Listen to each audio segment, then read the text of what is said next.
Hello guys. So ayan no, flex ko lang sa inyo kasi yung ating pool dito ipapakita ko sa inyo. Umapaw na, grabe sa tinding lakas ng ulan na ilang araw no. Pwede nang pagliguan to guys, tignan ninyo. So ayan guys, yung pool, kita mo na yan, apaw na talagang lumalagpas na sa yung linya na white na yan no. Kunti na lang lalagpas na sa diyan, ayan no. Di ba?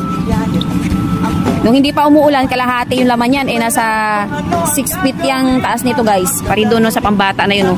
Apaw na. Oh. Lalagpas na siya rito. Ilang araw na maulan, ayan no. Kita mo, ayan no, kunti na lang. Pwede na maligo dito. Yung grabe, di ba? Yun yung sa pambata doon no. Maapaw na rin, puno na. Yan, nalalim yan. O, di ba? Wala pa rin tigil ang ulan natin dito.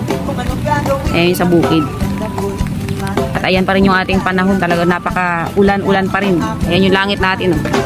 Walang tigil. Ayan yung paligid. Dahil sa kakaulan at masama ang panahon, yan ang ating swimming pool. Pwede na pagliguan. Grabe, apaw na oh.